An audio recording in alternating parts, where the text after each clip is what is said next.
अगर कर सको तो अपने अंदर आज एक आग जरूर पैदा कर लेना, जो तब भी जलती रहेगी जब तुम्हारी जिंदगी बुझने के कगार पर खड़ी होगी।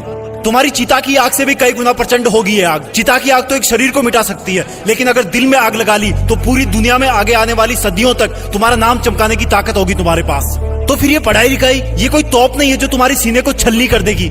याद नहीं रहता, तुम्हें लगता है ये सामने रखी 10 किताबें तुम्हारी दुश्मन है। अगर नसीब से तुम्हारे पिताजी फौजी हैं तो पूछना कि जब सामने 10 दुश्मन हो तो उनका मुकाबला कैसे किया जाता है। अंतिम सांस तक लड़ करके, अपनी माँ का कर्जा खून से चुका करके, क्या तुम अपने माँ बाप के लिए उनको हर टाइम पढ़ते रहने का झूठा दिलासा देना बंद कर सकते हो?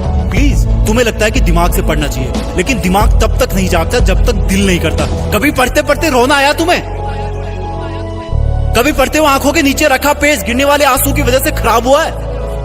कभी इमोशनल होने के बाद सिर्फ ये ख्याल आया कि मुझे अब दुनिया से कोई मतलब नहीं है और बस मुझे पढ़ाई करना है? अगर दुनिया में सबसे मुश्किल और रिस्की काम है तो वो है अपने बच्चों की अच्छी लाइफ के सपनों के लिए खुद के सपने छोड़ देना, क्योंकि पेरेंट्स को नहीं पता होता है कि उनके बच्चे उतनी मेहनत नहीं कर रहे होते जितना उनको लगता है। और अगर उनको लगता भी है ना तो वो इसलिए ज्यादा नहीं डांटते कि कहीं बच्चे हमारी स्ट्रेस में ना चले जाए डांटने के बाद। इससे भी ज्यादा मुश्किल काम है बच्चे के सपनों को मजदूरी करके पूरी करना, खेती करके पूरी करना। लेकिन फिर भी हमारे माँ बाप खुशी खुशी वो सब काम करते हैं जो वो नहीं चाहते कि हम सपने में भी करें। क्योंकि जब मैं अपनी मासूम सी भोली सी शक्ल लेके उनके सामने जाऊंगा और बोलूंगा कि पापा थोड़े पैसे चाहिए, किताबें लानी है, तब उस वक्त वो बिल्कुल नहीं चाहेंगे कि मुझे उनकी बेबस आंखों की तरफ देखने का एक सेकंड भी मौका मिले, क्योंकि उनकी आंखों में बहुत कुछ देखा है, बहुत कुछ देखा है। और वो बिल्कुल भी नहीं चाहते कि उनकी आंखों में हम वो सब देख पाए उनकी तरह। काश कि इतना विश्वास तुम्हें अपने इरादों पर भी होता जितना विश्वास वो तुम पर करते हैं। आज मैं अपने पापा को खेत में पीने का पानी पकड़ाने गया। वो सुबह से खेत में काम पर लगे हुए थे। रात को बारिश आई थी, लेकिन इस वक्त की धूप और गर्मी देख के लग रहा था कि मानो सूरज लावा उगल रहा हो। मेरी मम्मी ने कहा कि सर पे तौलिया रख के जा, धूप बहुत है। मैंने कहा नहीं माँ, बस अभी आया वापस। खेत में दूर से पापा दिख गए थे, वो भी मुझे देख लिए थे लेकिन रुके नहीं।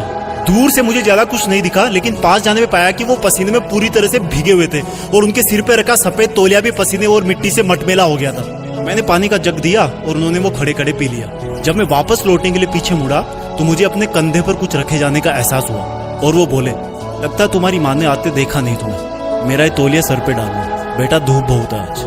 थैंक गॉड मैं उनकी बात सुनने से पहले ही मुड़ चुका था, नहीं तो मेरी आंखें इस एहसान को उठा नहीं पाती। पापा ने मुझको तौलिया नहीं, एक बहुत बड़ी सीख दी थी कि जिस काम को वो कर रहे हैं वो कभी नहीं चाहते कि वो काम मैं भी करूं। और मैंने अपने आप को चेतावनी दी कि मैं कर क्या रहा हूं, 10 किताबों को सामने रखे मेहनत करने का ढोंग रचा करके। तुम्हारे दिमाग में जो लड़के लड़की वाला घुटरगु चलता रहता ना हर टाइम, ये सब उम्र का खेल है। हर कोई पैदा होता है, बड़ा होता है और फिर बूढ़ा होकर मर जाता है, लेकिन फिर भी पूरी उम्र उसको यही लगता है कि मैं तो हमेशा ही जिंदा रहूंगा और बस इस धरती के लग्जरी और सुखों में लग जाता है। और एक्सक्यूज सुनो, फिर एंटरटेन भी तो जरूरी है, मूवी भी ना देखूं क्या? अबे गधे, अपने सामने के रियल लाइफ कैरेक्टर्स को तो तू देख नहीं पा रहा जो तेरी खुशी के लिए दिन रात मेहनत करते हैं, एक सेकंड भी नहीं रुकते। तेरे माँ बाप की बात कर रहा हूँ और तुझे मूवी देख के मोटिवेशन मिलता है? असली मोटिवेशन ना बेटा खुद की तकलीफ और दर्द से आता है, खुद के आंसुओं से आता है। जब दिल में एक जलन होती है, बहुत बड़ा पागलपन होता है, एक जिद होती है कि साला मरते दम तक भी मेहनत करना नहीं छोड़ूंगा। कंपटीशन बहुत है आज के टाइम में।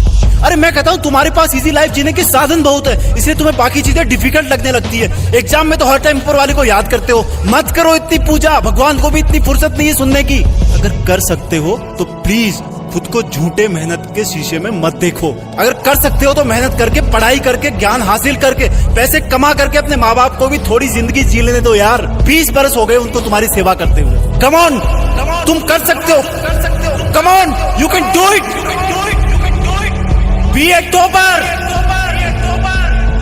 तुम्हें टॉपर बनना है, तुम्हें जीतना है।